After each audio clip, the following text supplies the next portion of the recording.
YN Hosakote ಗ್ರಾಮದ ಚೌಡೇಶ್ವರಿ ದೇವಾಲಯದಲ್ಲಿ ಪೂಜೆ ಸಲ್ಲಿಸಿ ಮತಯಾಚನೆ ಮಾಡಿ ಮಾತನಾಡಿದ ಮಾಜಿ ಸಂಸದ ಜನಾರ್ದನ ಸ್ವಾಮಿ, ಪ್ರಧಾನಿ ನರೇಂದ್ರ ಮೋದಿ ಅವರು ಕಳೆದ 10 ವರ್ಷ ದೇಶವನ್ನ ಕಟ್ಟಿ ಹೊಸದಾಗಿ ವಿಶ್ವದ ಮುಂದೆ ಅಭಿವೃದ್ಧಿ ಹೊಂದಿದ ದೇಶವೆಂದು ತೋರಿಸಿದ ಧೀಮಂತ ನಾಯಕ. ಇವರು ಸಾಮಾನ್ಯ ಬಡ ಕುಟುಂಬದವರ ದೇಶದ ಪ್ರಧಾನಿಯಾಗಬಹುದು ಎಂದು ತೋರಿಸಿಕೊಟ್ಟವರು ಎಂದ್ರ. ಪ್ರಧಾನಿ ಮೋದಿಯವರು ನೀಡಿದ ಅಭಿವೃದ್ಧಿ ಯೋಜನೆಗಳ ಮೂಲಕ 3ನೇ ಬಾರಿಗೆ 400ಕ್ಕೂ ಹೆಚ್ಚು ಲೋಕಸಭಾ ಕ್ಷೇತ್ರದಲ್ಲಿ ಗೆದ್ದು ದೇಶವನ್ನ ಉನ್ನತ ಸ್ಥಾನದಲ್ಲಿ ನೋಡುವುದಾಗಿ ತಿಳಿಸಿದ್ರ. ನಾನು ಸಂಸದನಾದ ವೇಳೆ ಭದ್ರಾ ಮೇಲ್ದಂಡೆ ಯೋಜನೆಯಂತಹ ಶಾಶ್ವತ ಯೋಜನೆಗಳನ್ನ ಜಾರಿಗೆ ತಂದು ಸಾಕಷ್ಟು ಪ್ರಮಾಣದಲ್ಲಿ ಅಭಿವೃದ್ಧಿ ಕಾರ್ಯಗಳು ಚಿತ್ರದುರ್ಗ ಲೋಕಸಭಾ ಕ್ಷೇತ್ರದ ವ್ಯಾಪ್ತಿಯಲ್ಲಿ ನಡೆದಿವೆ ಎಂದ್ರ. ಇನ್ನು ರಾಜ್ಯದಲ್ಲಿ 28 ಕ್ಷೇತ್ರಗಳಲ್ಲಿ ನಮ್ಮ ಶಕ್ತಿಯನ್ನ ಹೆಚ್ಚಿಸುವ ಮೂಲಕ ದೇಶಕ್ಕೆ ಮತ್ತಷ್ಟು ಅಭಿವೃದ್ಧಿ ಕಾರ್ಯಗಳನ್ನ ಮಾಡಲು ಮತದಾರರು ಮತ್ತೊಮ್ಮೆ ನರೇಂದ್ರ ಮೋದಿ ಅವರಿಗೆ ಶಕ್ತಿ ನೀಡಬೇಕೆಂದು ಮನವಿ ಮಾಡಿದ್ರ.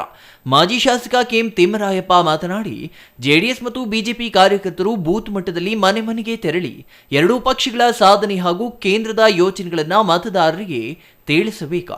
ಆ ಮೂಲಕ ಅತಿ ಹೆಚ್ಚು ಮತ ಗಳಿಸಿ ಚಿತ್ರದುರ್ಗ ಲೋಕಸಭಾ ಕ್ಷೇತ್ರದ ಎನ್ಡಿಎ ಅಭ್ಯರ್ಥಿ ಗೋವಿಂದ ಕಾರಜೋಳ ಅವರನ್ನ ಗೆಲ್ಲಿಸಬೇಕು ಎಂದ್ರ. ಬಿಜೆಪಿ ಮಂಡಲಾಧ್ಯಕ್ಷ ರಂಗಣ್ಣ, ಬಲರಾಮರೆಡ್ಡಿ, ಜಿಟಿ ಗಿರೀಶ್, ಸೂರ್ಯನಾರಾಯಣ, ದೊಡ್ಡಮನೆ ತಿಪ್ಪೇಸ್ವಾಮಿ, ಬಿಹೊಸಹಳ್ಳಿ ನಾಗರಾಜು ಇನ್ನೂ ಹಲವರು ಇದೇ ಸಂದರ್ಭದಲ್ಲಿ ಹಾಜರಿದ್ದರು. Kondappa, CTV news, Pavagada.